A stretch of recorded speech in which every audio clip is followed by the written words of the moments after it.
Hello guys, এই বৃষ্টি মাথায় নিয়ে কিছুদিন আগেই আমরা চলে গেলাম কোয়েস্ট মলের উদ্দেশ্যে একটু পুজোর মার্কেটিং করব বলে। দেখুন বাইরে বৃষ্টি পড়ছে, সতেজ গাছগুলো দেখতেও কত সুন্দর লাগছে। এই বৃষ্টির জন্য ট্রেনে কিন্তু ভিড় কম ছিল না, বেশ ভালোই ভিড় ছিল। এরপর ট্রেন থেকে নেমে আমরা বাসে উঠে পড়লাম। বাস থেকে আমরা হাজরায় নেমে আবার আমরা অটো ধরলাম। অটোতে যেতে যেতে দেখলাম অনেক প্যান্ডেল হয়েছে, বড় বড় পুজোর প্যান্ডেল বাঁশ বাঁধা শুরু হয়ে গেছে। এরপর আমরা নেমে গেলাম কোয়েস্ট মলের সামনে। কি সুন্দর মলটা দেখুন, দেখতে এত সুন্দর লাগছিল, বাইরে থেকে ভীষণ ভালো লাগছিল দেখতে। এরপর ভেতরে ঢুকে তো আই এম অবাক, এত সুন্দর ভেতরটা, অনেকটা বিদেশি স্টাইলের মতো।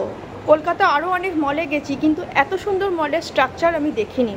ভীষণ ভাল লাগছিল দেখে, বিশেষ করে এই ঝাড়টাকে দেখে আরও ভাল লাগছিল মলে। ভেতরে ঢুকে আমার তো ভীষণ ভালো লাগলো, মেয়েও অবাক হয়ে গেছে। আমরা তারপরে ঘুরে ঘুরে পুরো মলটা দেখতে লাগলাম। দেখুন মলের ভেতরটা কত সুন্দর, পুরো অন্যরকম স্টাইলের মলটা তৈরি করা হয়েছে। এরপর আমি আর মেয়ে একটু ফটো সেশন করতে শুরু করে দিলাম।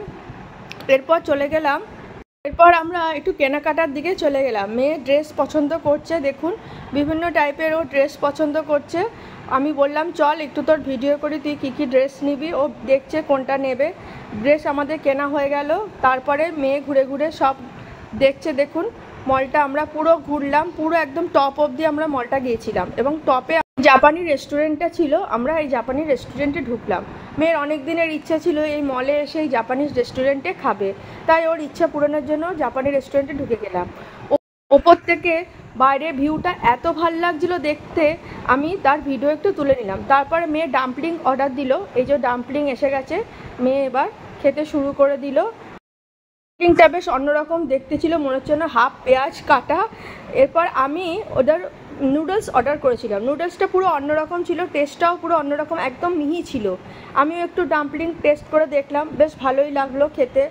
আমার তো এসব খেতে বেশ ভালোই লাগে, মেয়েরও ভালো লাগে। মেয়ে তারপর ডেজার্ট নিল, এটারও টেস্ট বেশ অন্যরকম, আমাদের এখানকার মতো নয় অত। তারপর এবার হাজব্যান্ডের জন্য কিছু কেনাকাটা করলাম, পছন্দ করে এই ড্রেসগুলো নিলাম। দেখুন কেমন হয়েছে ড্রেসগুলো, আর একটা জিন্সের প্যান্ট নিলাম। তারপরে আমাদের বাড়ি ফেরার পালা। বাস ধরে একদম হাওড়া পর্যন্ত। তাদের দুজনকে দেখেই বুঝতে পারছেন আমরা কত ক্লান্ত। মেয়েও ভীষণ ক্লান্ত হয়ে গেছে, ওর আর কিছু ভাল লাগছে না, ভাবছে কখন বাড়ি যাব। বাড়িতে ঢোকার সাথে সাথেই স্কুবির হুজ্জতি দেখুন, তাই ওর জন্য একটা আইসক্রিম কিনে নিয়ে গেছিলাম। ওকে আইসক্রিম দিয়ে শান্ত করলাম। এইভাবে আমাদের দিনটা কাটলো।